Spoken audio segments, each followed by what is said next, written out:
البتہ مجھے ایک خلش ہے کہ وہابی مفتی جو لٹریچر بانٹتے ہیں وہاں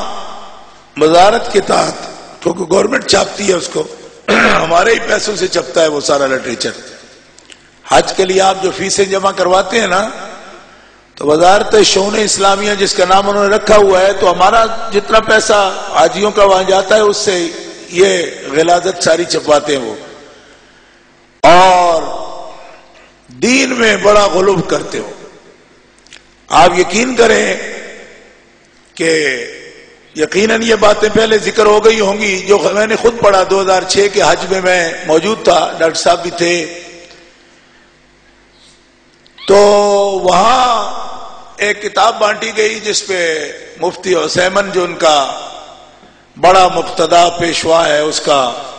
انہوں نے فتویٰ تقسیم کیا، پنجابی میں بھی اور اردو میں بھی، بنگلہ زبان میں بھی، انگلش میں بھی، عربی میں بھی۔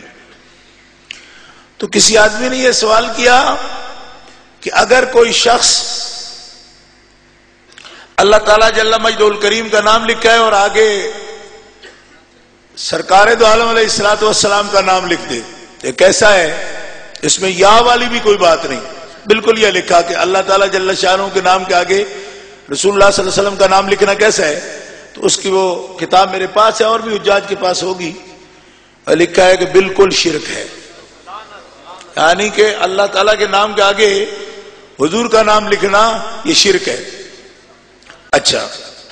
اس سال جو انہوں نے حاجیوں کو کتاب تقسیم کی ہے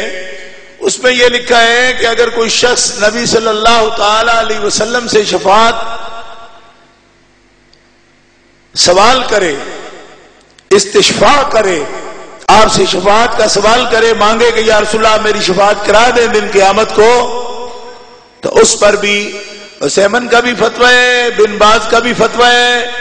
ہر زبان میں کروڑوں کی تعداد میں یہ تقسیم کیا گیا کہ جو ایسا کرتا ہے وہ پکا مشرک ہے۔ اچھا، اب اس میں کیا کیا باتیں، قبروں کی طرف جاؤ تو شرک ہے، فلاں شرک ہے، فلاں شرک ہے۔ ہم یہ کہتے ہیں کہ یہ زیادتی ہے، یہ ظلم ہے۔ حکومت مل جائے اگر کسی گروپ کو تو اس کا یہ حق تو نہیں کہ وہ شریعت نہیں وضع کر لے، جو اس کے ذہن میں آئے اس کو شریعت بنا کے نافذ کر دے۔ میں نے وہاں بھی باقاعدہ طور پر علماء کو یہ کہا تھا کہ اگر آپ ہمیں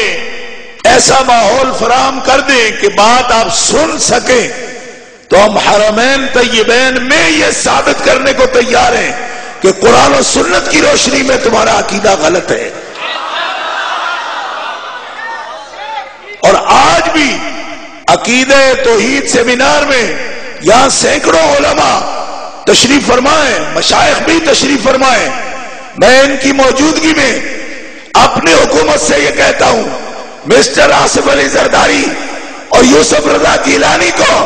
میں یہ کہنا چاہتا ہوں کہ علماء اہل سنت پاکستان تمہارے توسط سے سعودی گورنمنٹ کو چیلنج کرنا چاہتے ہیں کہ اگر تم ان امور کو شرک ثابت کر دو تو حرمین کے سامنے چوراہے میں کھڑا کر کے ہماری گردنیں مار دو، اور اگر 1 گھنٹے میں ہم تمہارے مفتیوں کو ننگے کر دیں تو پھر مان لو کہ دنیا میں اہل سنت کا مذہب سچا مذہب ہے۔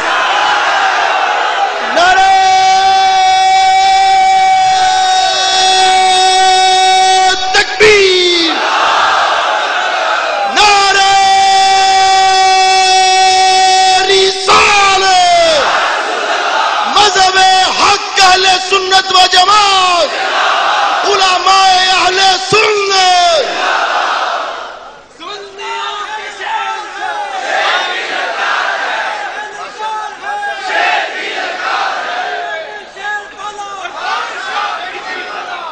اور آپ حضرات کو یقین کامل حاصل ہے، ماشاءاللہ آپ اہل سنہ ہیں، لیکن اس بات سے ہمیشہ آگاہ رہیں کہ ہماری فکری اور علمی قیادت کبھی بھی مرعوب نہیں ہوئی. حرمین طیبین کے وہ ستون آج تک گواہ ہے کہ ہمارے قائد امام اہل سنہ مجدد مہد حاضرہ و سابقہ مؤید ملت طاہرہ الشاہ احمد رضا خان بریلوی نے مدینہ منورہ کی سرزمین پر اور مکہ مکرمہ کی سرزمین پر تمام وہابی علماء اور تمام نجدی دیوبندی علماء کے چھکے چھڑا دیے تھے اور بہار کی کیفیت میں چند گھنٹوں میں الدولت المکیہ بالمادت الغیبیہ لکھ کر حرمین طیبین کی فضا میں سرکار دو عالم کی عظمت کے پرچم لہرا دیے تھے.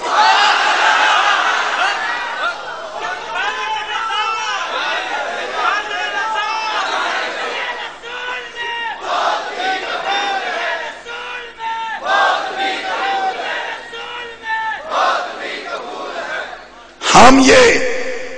پوری ذمہ داری کے ساتھ، کیونکہ جماعت اہل سنت کا میں خادم ہوں، میں یہ چیلنج کرنا چاہتا ہوں کہ وہابیوں ہم تمہیں بھاگنے نہیں دیں گے. عربی میں بات کرنا چاہو عربی میں مناظرہ ہوگا، انگلش میں بات کرنا چاہو انگلش میں مناظرہ ہوگا. دنیا کی کسی زبان میں آؤ گے میں پورے علماء اہل سنت کو تکلیف نہیں دوں گا. صرف جامعہ محمدیہ بھٹی کے فضلہ